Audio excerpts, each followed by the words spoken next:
High বন্ধুরা, আমি অপর্ণা লাইফস্টাইলে তোমাদের সবাইকে অনেক স্বাগত। আমরা আছি পুরীতে, আর আজকে আমাদের পুরীতে লাস্ট ডে। আমরা এখন যে বিচটায় আছি এই বিচটার নাম হচ্ছে ব্লু ফ্ল্যাগ বিচ। এই বিচটা পুরীর সবথেকে সুন্দর এবং খুবই পরিষ্কার পরিচ্ছন্ন একটা বিচ। এই বিচটায় আপনারা যদি পুরীতে কেউ আসেন অবশ্যই এই বিচটা ভিজিট করবেন। আমরা চৈতন্যঘাট থেকে এসেছি টোটো করে, আর আমাদের ভাড়া নিয়েছে এক একজনের 20 টাকা। এই বীজটার ভিতরটা যতটা সুন্দর বাইরেটাও ঠিক ততটাই সুন্দর। দেখো আমার পিছনে হাজব্যান্ড আমার মাসিমণি আর মা দাঁড়িয়ে আছে, আর এখানে এই পাশে আছে কাজু বাদাম গাছ, কাজু পেস্তা গাছ আছে। রাস্তাটা এত সুন্দর, আমি আর আমার হাজব্যান্ড একটু বসে একটা ছবি তুলে নিলাম। ভাই ছবিটা তুলে দিয়েছে। দেখো রাস্তার মধ্যে আমরা দুজনে বসে পড়েছি। ভাই আজকে এখন ভাইয়ের সাথে আমার পুরো ম্যাচিং ম্যাচিং হয়ে গেছে। ভাইও রেড, আমিও রেড। দাদা ভাইও তো রেড। ও না না, ও ব্লু পরেছে। এখন আমরা যাচ্ছি ব্লু ফ্ল্যাগ বিচে। এই বিচের রাস্তাটা, এন্ট্রির রাস্তাটা যে এত সুন্দর, পিছন দিকটা দেখো, দারুণ সুন্দর। বিচের ভিতরটাও খুবই সুন্দর। আগে এতটা সুন্দর ছিল না। আমরা 2 বছর আগে যখন এসেছিলাম, আগের বছর যখন আগস্ট মাসে এসেছিলাম তখন আরো সুন্দর ছিল। এইগুলো সব বাদাম গাছ, কাঠবাদাম, দারুণ সুন্দর। চলো তাহলে যাওয়া যাক। ট্রেন বিচের টিকিট এক একজনের 20 টাকা করে টিকিট নিচ্ছে। এই এই পার্কে টিকিট কাউন্টার, এখান থেকে টিকিট কেটে ভিতরে ঢুকতে হবে। চলো তাহলে ভিতরে যাও। এটা হচ্ছে গোল্ডেন বিচের এন্ট্রি গেট। আর আমি আমার ভাইকে বললাম, ভাই আমি একটু সেই দিলভালে দুলহানিয়া লে জায়েঙ্গের মতো করে একটু দৌড়াচ্ছি, তুমি আমাকে একটু স্লো মোশনে ভিডিও করে দাও। আমার বরমশাইয়ের সামনেই দাঁড়িয়ে আছে। তারপরে ভাই বলল ঠিক আছে চলো তাহলে তুমি শুরু করো, আমি তোমার ভিডিও শ্যুট করে দিচ্ছি। ভাই ভিডিও শ্যুটটা করে দিল। তারপরে আমরা ভিতরে ঢুকেই গোল্ডেন বিচের সামনেই যে গোল্ডেন প্লেস লেখা আছে সেখানে ছবি তুললাম। সেলফি জোন আছে ঢুকতেই দুদিকে, ওখানেও একটা সেলফি তুললাম। ভাইকেও একটা সেলফি তুলে দিলাম আমরা। ঢুকতেই বাঁদিকে আছে কোণার্ক সূর্য মন্দিরের চাকা, এখানে বসে সবাই ছবি তুলছিল, আমরাও তুললাম। আর ডান দিকেও আছে, কিন্তু ডান দিকে আমরা যাইনি, বাঁদিকে বসেই দু একটা ছবি তুলেছি। তারপরে সমুদ্রের ধারে দেখো দুদিকে খুব সুন্দর সুন্দর নীল কালারের চেয়ার পাতা আছে, আপনারা এখানে বসতে পারবেন। আর তারপরেই এখানে কিন্তু যারা স্নান করবেন তারাও কিন্তু 50 টাকা টিকিট কেটে আসতে হবে। আর দেখো বাদিকে রাস্তাটা খুবই সুন্দর। আমরা বিকালবেলা গেছিলাম এখানে। যারা রিল শ্যুট করতে ভালোবাসো তারা কিন্তু অবশ্যই এই জায়গাটা ভিজিট করবেন। ডান দিকে আছে ঝাউ গাছ, তার পরেই আছে রাস্তাটা, তারপরে আবার পার্ক আছে, আর ওইদিকে আছে হোটেল। আর প্রচুর কিছু আছে এখানে দেখার জন্য। আর বাচ্চাদের জন্যও অনেক কিছু অ্যাক্টিভিটি করার জিনিস আছে। বাচ্চাদের জন্য এখানে একটা পার্ক আছে, পার্কে খেলা করার জন্য অনেক কিছু আছে। পার্কের ভিতরে রেস্টুরেন্টও আছে, আপনারা এখানে ব্রেকফাস্ট, লাঞ্চ, ডিনার এবং ইভিনিংয়ের স্ন্যাক্সও খেতে পারবেন। আপনারা যদি মনে করেন খাবারটা বিচে নিয়ে গিয়ে বসে খাবেন, ওদেরকে বললে ওরা বিচে পৌঁছে দেবে। আর দেখো আমার সামনেই বাঁদিকে আছে বাচ্চাদের পার্ক, বাচ্চারা ওখানে খেলা করছে। তারপর আমার হাজব্যান্ডের শরীরটা একটু খারাপ করছিল, যার কারণে আমাদের ইমিডিয়েটলি রুমে ব্যাক করতে হচ্ছে। ওই জন্য তোমাদেরকে আর পার্কটা ঘুরে বেশি দেখাতে পারলাম না। এটা হচ্ছে 2022 সালের ছবি। আমরা এর আগে 2বার এসেছি পুরীতে, এই বিচেরই ছবি। অনেক কষ্ট করে খুঁজে তোমাদের সাথে শেয়ার করলাম। এই ছবিটা দেখে তোমরা বুঝতে পারবে পার্কটা কতটা সুন্দর, আর কিছুটা তোমাদের এই পার্কটা সম্বন্ধে একটু আইডিয়া হবে। দেখো এই বিচের পাশে আমি বসে আছি, এই চেয়ারগুলো এখনও আছে, আর খুব সুন্দর এই পার্কটা। এই এই ছবিটা হচ্ছে সন্ধ্যার দিকে তোলা, আমাদের পুরীর বেস্ট পিকচার ছিল এটা। এখনও আমার কাছে এটা বেস্ট পিকচার আছে। আর এটা হচ্ছে একদম সন্ধ্যাবেলায় তোলা ছবিটা। আমার হাজব্যান্ডকে দেখো। 3 ঘন্টা পর আমার হাজব্যান্ডের শরীরটা একটু ভালো হওয়ার পরে কিছু কেনাকাটা বাকি ছিল, সেগুলোই করতে আসলাম। আমি তো এসে প্রথমেই আগে শাখার দিকে নজর, আমার মোটা মোটা যে শাখাগুলো আছে। দেখো এখানে অনেক জুয়েলারি আছে। আর ওদিকে মাসিমণি শঙ্খ দেখছে।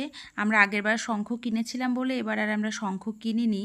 আমি পুঁথির মালা কিনেছি, আর খুব সুন্দর সুন্দর পুঁথির মালা পাওয়া যায় এখানে। আর দেখো মার্কেটটা তোমাদেরকে একটু ঘুরে দেখাবো। আমি এখানে কি দেখছি, আমি এখানে আমার দিদির মেয়ের জন্য একটা ব্রেসলেট কিনেছি। ব্রেসলেটটা খুব সুন্দর। আর চুড়ি আর সেরকমভাবে নিইনি।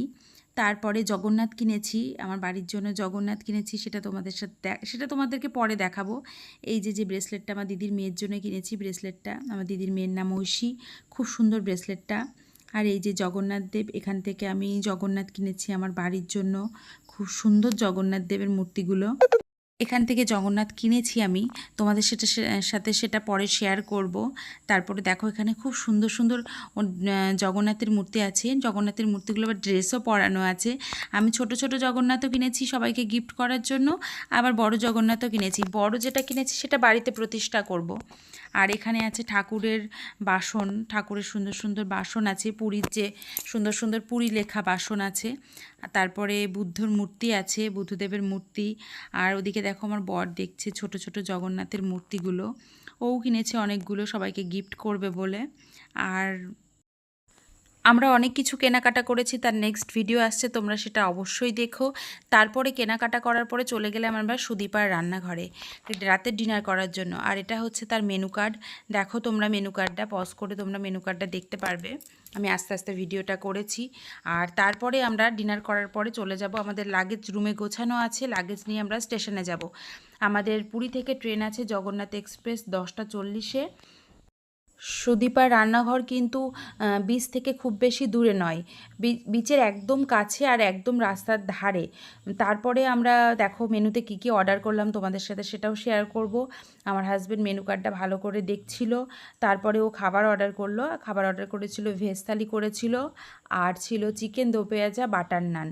খাবারটা খুবই ভালো ছিল, খুব টেস্টিও ছিল, কিন্তু প্রাইসটা একটু হাই ছিল। দেখো চিকেন দো পেঁয়াজা, রুটি প্লেন রুটিও নিয়েছিল, বাটার নানও নিয়েছিল। ভেজ থালিতে ছিল ডাল, ছিল আলু পটলের তরকারি ছিল, আর পনির ছিল। পনিরটা খুব সুন্দর ছিল, আর শুক্তো ছিল, স্যালাড ছিল। আর রাইস অনেকটা দিয়েছিল, একটা রাইস মোটামুটি একজন খেতে পারবে না, দুজনের হয়ে যাবে। আর মাসিমণির একটু জ্বর এসেছিলো, ওই জন্য রুটিও নিয়েছিল।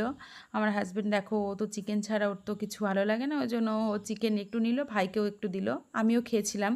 সব কিছু টেস্ট করেছিলাম, খুবই সুন্দর ছিল খাবার। খাবারটা খাবার পরে আমরা একটু বিচে যাব, বিচে গিয়ে একটা ব্যাগ কিনতে হবে, কেননা আমরা এত শপিং করেছি আমাদের ব্যাগে আর আটছে না। তারপরে চলো তাহলে তোমাদের সাথে দেখা হচ্ছে স্টেশনে গিয়ে। দেখো আমরা স্টেশনে এসে আগে সবাই মিলে একটা ফটোশ্যুট করে নিয়েছি, ট্রেনের মধ্যেও আমরা ফটো তুলেছি। সবার শরীরটা খুব একটা বেশি ভালো ছিল না, আমি ভাই আমার হাজব্যান্ড তিনজন ঠিক ছিলাম। আর আমি, আমার হাজব্যান্ড আর ভাই পেয়েছিলাম আমরা আপারের সিট, মা মাসিমণি পেয়েছিল একদম নিচের সিট লোয়ার, আর বাবা পেয়েছিল মিডিল। আর আমাদেরকে দিয়েছিল দুটো করে চাদর, একটা নিচে পাতার জন্য, একটা গায়ে দেওয়ার জন্য, একটা করে বালিশ, আর একটা করে ব্ল্যাঙ্কেট দিয়েছিল গায়ে দেওয়ার জন্য। আর আমার হাজব্যান্ড সবার বিছানাগুলো ঠিকঠাক করে দিচ্ছিল। মা মাসিমণি শুয়ে পড়েছে, বাবা নিচে বসে আছে, ভাই তো মোবাইল দেখছে। আর একটা কথা, যাদের আপারের সিট পড়ে এই বেশি সমস্যা হয় কি, ওপরে এত পরিমাণে এসির হাওয়া লাগে, মানে হুড়মুড়ি দিয়ে শুতে হয়েছে। আর হচ্ছে বসতে গেলে ট্রেন মাথায় ঠেকে যাচ্ছিল, ও বসতে গেলে একটু ভালো সমস্যা হচ্ছিল। আমি কিছুক্ষণ বসেছিলাম, তারপরে শুয়ে পড়েছিলাম। দেখো আমাদের লাইট জ্বলছে, আমি গল্প করছিলাম তোমাদের সাথে। আর আমার বর তো নিচে ছিল, ভাই তো দেখছি মোবাইল দেখেই যাচ্ছে। এটা হচ্ছে মর্নিংয়ে আমি আর মা ব্রাশ করে আসার পরে একটু জানলার ধারে বসেছিলাম। মা রাতে ঠান্ডা লেগে গেছিলো, ওই জন্য মা ওড়নাটা মাথায় জড়িয়ে আছে। তারপর দেখো এটা হচ্ছে মেট্রোতে, মা তো বাস বা অন্য গাড়িতে উঠতে পারবে না, ওই জন্য আমরা আবারও দ্বিতীয়বার গঙ্গার নিচ দিয়ে মেট্রো করে দমদমে আসলাম। এখন আমরা দমদম থেকে আবার ট্রেন ধরবো। আমি উঠতে উঠতে বলছিলাম যে আমার প্রচণ্ড খিদে পেয়ে গেছে, তখন তারপরে হঠাৎ মনে পড়লো আমাদের কাছে তো কাকাতুয়ার গজা আছে। তখন আমি বলছিলাম যে কাকাতুয়ার গজা একটা খুলে খেয়ে নিলে হতো। মাসিমণি বলছে হ্যাঁ হ্যাঁ, তুমি একটা গজার প্যাকেট খুলে খেয়ে নাও। তারপরে দেখো এটা অনেকটা নিচু আর খুবই সুন্দর, মেট্রো স্টেশনটা খুবই সুন্দর। তারপরে আমরা মেট্রো করে আসার পরে শরীরটা খারাপ হওয়ার জন্য ট্রেনের মধ্যে আর ভিডিওটা শ্যুট করতে পারিনি। আমরা বাড়িতে পৌঁছে গেছি, আর আমাদের বাড়িতে ঢুকতেই প্রথমে আছে আমাদের টমি। ও আমাদেরকে ছেড়ে কিছুদিন ছিল, তার জন্য ওর ভীষণ মন খারাপ করছিল। আমরা সবাই মিলে ফার্স্টে ঢুকে ওকে আগে আদর করে নিলাম। দেখো আমি এরপরে আমরা পুরীতে কী কী কেনাকাটা করলাম তার একটা নেক্সট ভিডিও আসছে, সেটা তোমরা অবশ্যই দেখো। আর এখন আমরা একটু ফ্রেশ হব, ফ্রেশ হয়ে একটু রেস্ট করব। আর এখানে আমাদের পুরী ট্যুর সমাপ্ত হলো। চলো তাহলে তোমাদের সাথে দেখা হচ্ছে নেক্সট ভিডিওতে। আমার ভিডিওটা যদি ভালো লেগে থাকে তাহলে আমার চ্যানেলটা সাবস্ক্রাইব করে দিও, আর পাশে থাকা বেল আইকনটা ক্লিক করে দিও। সবাই ভালো থেকো, টাটা।